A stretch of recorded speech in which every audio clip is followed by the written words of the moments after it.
अपनी आंखों से इतिहास बनते देखिए। लैंडर मॉड्यूल की गड़गड़ाहट से सुन सकते हैं कि आप अपनी स्क्रीन पे देख सकते हैं कि हम चांद के जिस हिस्से पर कोई नहीं पहुंच पाया, वहां अब भारत पहुंच गया है।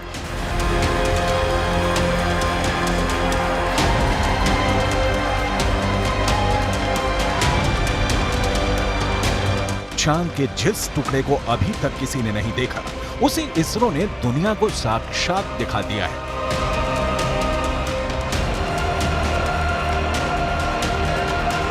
यह मुमकिन हो सका है चंद्रयान 3 के चांद के दक्षिणी ध्रुव पर सॉफ्ट लैंडिंग से।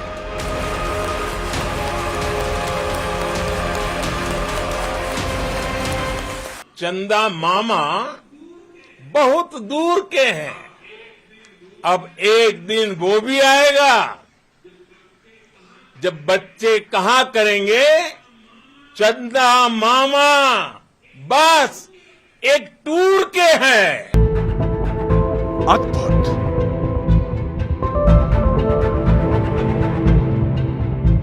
अविश्वसनीय,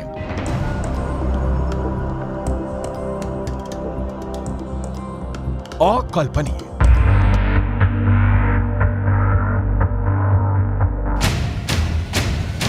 चांद के दक्षिणी ध्रुव पर सॉफ्ट लैंडिंग करने वाला भारत दुनिया का पहला देश बन गया है। चंद्रमा के दक्षिणी ध्रुव पर भारत की अमिट छाप छोड़कर भारत का चंद्रयान 3 ने वर्ल्ड रिकॉर्ड बना दिया है। चांद के दक्षिणी ध्रुव पर उतरकर उसके दीदार करने का सपना ऐसे तो दुनिया के सभी बड़े बड़े देश देख रहे थे, लेकिन जीत का सेहरा भारत के सिर सजा है। भारत चंद्रमा के उस दक्षिणी ध्रुव पर पहुंचा है जहां आज तक दुनिया का कोई भी देश नहीं पहुंच सका। अब आज के बाद से चांद से जुड़े मिथक बदल जाएंगे, कथानक भी बदल जाएंगे और नई पीढ़ी के लिए कहावतें भी बदल जाएगी। इसरो के मिशन कंट्रोल रूम में तालियों की गड़गड़ाहट के बीच चंद्रयान 3 का लैंडर विक्रम चांद के दक्षिणी ध्रुव पर उतर गया है।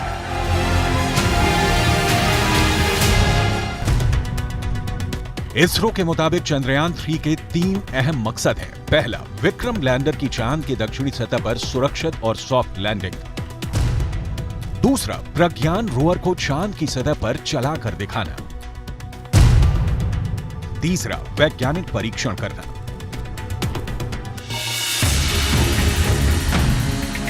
चांद के दक्षिणी ध्रुव की धरती पर दस्तक देना यह एक ऐसा प्रोजेक्ट था जिसे ना तो अमेरिका का नासा पूरा कर सका, ना यूरोपियन यूनियन की स्पेस एजेंसी कर पाई। चीन तो सिर्फ सपना ही देखता रह गया। रूस का सफर आखिरी मुकाम से पहले धड़ाम हो गया, लेकिन भारत का चंद्र मिशन अब विश्व विजयी अभियान बनकर सामने आया है।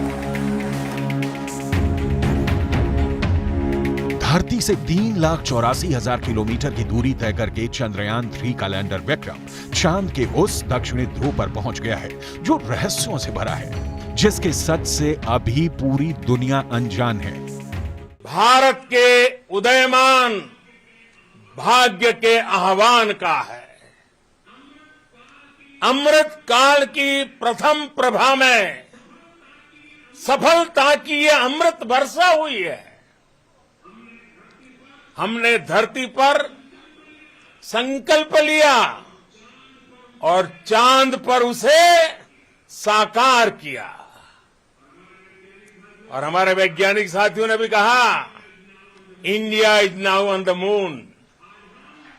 आज हम अंतरिक्ष में नए भारत की नई उड़ान के साक्षी बने हैं। नासा का दावा है कि चांद के दक्षिणी ध्रुव पर बर्फ है।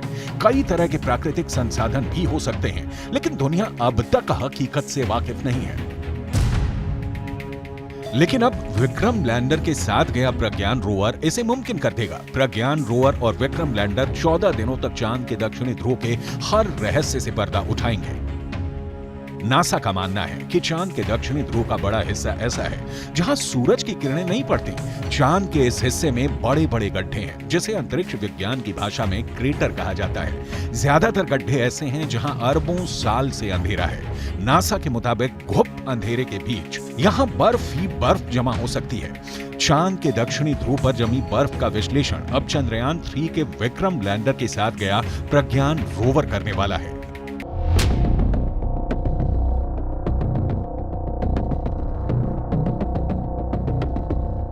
प्रज्ञान रोवर APXS से लैस है। APXS यानी alpha particle X-ray spectrometer. APXS चंद्रमा की सतह की मौलिक संरचना की जानकारी जुटाएगा। यह चांद की सतह पर केमिकल और मिनरल का अध्ययन करेगा। वो चंद्रमा के दक्षिणी ध्रुव की सतह की रासायनिक संरचना का पता लगाएगा। वहीं रोवर में लगा लिप्स यानी laser induced breakdown spectroscope landing site के आसपास की चांद की मिट्टी और चट्टानों में मैग्नीशियम और एल्यूमिनियम जैसे रासायनिक तत्व किस अनुपात में मौजूद हैं, इसका विश्लेषण करेगा। रोवर जो डेटा इकट्ठा करेगा उसे लैंडर के पास भेजेगा। लैंडर उसे प्रोपल्शन मॉड्यूल के पास भेजेगा। प्रोपल्शन मॉड्यूल में एस बैंड ट्रांसपोंडर भी लगा है जिसका सीधा संपर्क इंडियन डीप स्पेस नेटवर्क के पास रहेगा। यानी जो सिग्नल लैंडर रोवर से मिलेगा उसे एस बैंड ट्रांसपोंडर भारत को भेजेगा। प्रज्ञान के काम की शुरुआत लेजर बीम के साथ होगी। लेजर बीम की मदद से रोवर चंद्रमा की सतह के एक टुकड़े को पिघला देगा। इस प्रक्रिया में मौके से जो गैसें निकलेंगी, रोवर उन गैसों का विश्लेषण करेगा। अंदाजा ये भी है कि चांद के दक्षिणी ध्रुव पर अरबों सालों से पानी बर्फ के रूप में जमा हो सकता है। अगर चंद्रयान 3 के रोवर ने इसकी पुष्टि कर दी तो चंद्रमा पर जीवन की संभावनाओं से जुड़े सटीक संकेत मिल सकते हैं। अगर संकेत सकारात्मक रहे तो चांद पर इंसानों की बस्ती बसाने का सपना भी साकार हो सकता है। बड़ा सवाल है, चांद पर कैसे बसेगी इंसानों की बस्ती? चांद पर बसे शहर का नजारा कैसा दिखेगा? क्या चांद की जमीन पर भी धरती जैसी फसल लहराएगी? क्या चांद की धरती पर खेती मुमकिन है?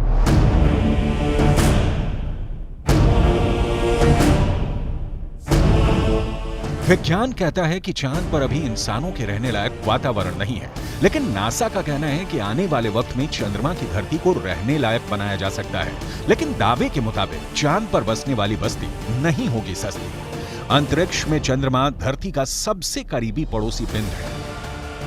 पिछले 6 दशकों में इंसानों ने 100 से भी अधिक मून मिशन को अंजाम दिया है। सभी मिशन को कामयाबी नहीं मिली, लेकिन इन मिशन ने चांद को सबसे ज्यादा खोजा जाने वाला स्थान बना दिया और अब चंद्रमा पर जीवन की संभावनाओं की तलाश हो रही है।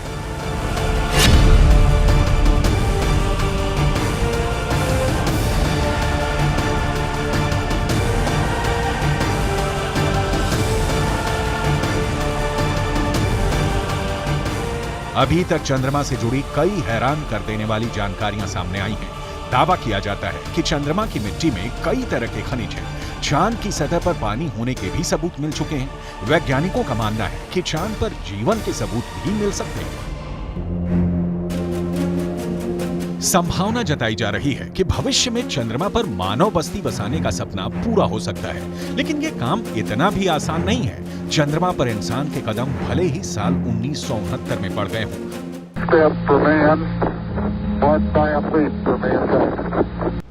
लेकिन कड़वी सच्चाई ये भी है कि 1972 के बाद से किसी भी अंतरिक्ष यात्री ने चांद पर कदम नहीं रखा। जब से इंसान ने चांद पर कदम रखा है तभी से वहां इंसानी बस्ती बसाने की चर्चा चल रही है। 1972 से अभी तक 51 सालों में कई मून मिशन भेजे गए और उससे जो जानकारी हासिल हुई उसके बाद से अब चांद पर मानव बस्ती का सपना जल्द आसान हो सकता है, लेकिन ये बहुत अधिक खर्चीला भी हो सकता है। क्योंकि अगर चंद्रमा पर कॉलोनी शुरू करने के लिए धरती से सामान भेजने होंगे तो ये काफी महंगा साबित होगा। एक अनुमान के मुताबिक सिर्फ 100 लोगों के लिए चांद पर जरूरी सामान भेजने के लिए करीब 1.25 लाख करोड़ रुपए का खर्च आएगा। ऐसे में अगर चांद पर इंसान को रहने लायक बस्ती बसानी है तो सबसे पहले रोटी, कपड़ा और मकान जैसी बुनियादी जरूरतों को पूरा करना होगा, जिसमें सांस लेने के लिए हवा, पीने के लिए पानी, पेट भरने के लिए खाना, हवा के दबाव से लैस रहने लायक जगह और रोशनी के लिए बिजली जरूरी होगी। दावा है कि इनमें से ज्यादातर जरूरतों को चांद से ही पूरा किया जा सकता है। चंद्रयान 1 की मदद से चांद पर पानी होने की पुष्टि हो चुकी है। पानी की खोज के बाद इसरो अब चांद पर जमी बर्फ का विश्लेषण करने में जुटा है, चांद की सतह की बनावट को समझने में लगा है। नासा के मुताबिक चांद के दक्षिणी ध्रुव पर बर्फ है। बर्फ के साथ साथ वहां दूसरे प्राकृतिक संसाधन भी हो सकते हैं। साल 1998 में नासा ने मून मिशन के तहत ये बताया था कि दक्षिणी ध्रुव पर हाइड्रोजन है। नासा का दावा है कि अधिक मात्रा में हाइड्रोजन होने की वजह से वहां बर्फ होने की संभावना है। इसके अलावा चांद के दक्षिणी ध्रुव पर बड़े-बड़े पहाड़ और कई गड्ढे हैं। ज्यादातर गड्ढे ऐसे हैं जहां अरबों साल से अंधेरा है। अमेरिका के नासा के मुताबिक घुप अंधेरे के बीच यहां बर्फ का जमाव हो सकता है। अंदाजा यह भी है कि चांद के दक्षिणी ध्रुव पर अरबों सालों से पानी बर्फ के रूप में जमा हो सकता है। अगर चंद्रयान 3 का लैंडर और रोवर चांद पर बर्फ की मौजूदगी की पुष्टि कर देते हैं तो वहां मानव बस्ती बसाने की संभावना और बढ़ जाएगी। हालांकि इससे पहले भी चंद्रमा की सतह पर पानी होने के संकेत मिले थे। चांद के छाया में रहने वाले हिस्से में पानी के होने के संकेत मिल चुके हैं। वैज्ञानिकों को चांद के उस हिस्से में पानी होने के साक्ष्य भी मिले हैं जहां सूर्य का सीधा प्रकाश पड़ता है। ऐसे में अगर चंद्रयान 3 चांद के दक्षिणी ध्रुव पर पर्याप्त बर्फ होने की पुष्टि कर देता है तो चांद की सतह पर मौजूद बर्फीले पानी से इंसानों की बस्ती और चंद्रमा पर अर्थव्यवस्था के लिए आधार को तैयार करने में मददगार साबित हो सकती है। आइए रसायन विज्ञान की भाषा में समझ लेते हैं कि ये कैसे मुमकिन हो सकता है। रसायन विज्ञान में बर्फीले पानी का रासायनिक सूत्र होता है H2O। पानी एक एक अणु में हाइड्रोजन और ऑक्सीजन 2:1 के अनुपात में मौजूद होता है, यानी पानी के एक अणु को हाइड्रोजन और ऑक्सीजन में तोड़ा जा सकता है। H2O = H2+O2, यानी पानी की मौजूदगी में चांद पर सांस लेने के लिए ऑक्सीजन बनाना आसान है। वहीं पानी से हाइड्रोजन और ऑक्सीजन को अलग करके ईंधन के तौर पर इस्तेमाल कर सकेंगे। साथ ही साथ पानी से चांद पर बिजली भी तैयार की जा सकती है। साफ है, चांद पर मौजूद पानी कई समस्याओं का समाधान हो सकता है। पानी के इस्तेमाल से सिंचाई के लिए खेती का काम भी आसान किया जा सकता है, क्योंकि चांद पर इंसानों की बस्ती को लेकर रिसर्च कर रहे वैज्ञानिकों को तब बड़ी कामयाबी मिली थी जब चांद की मिट्टी में पौधे उगाए गए। अपोलो 11 मिशन के दौरान करीब 22 किलो सामान चंद्रमा से लाया गया था।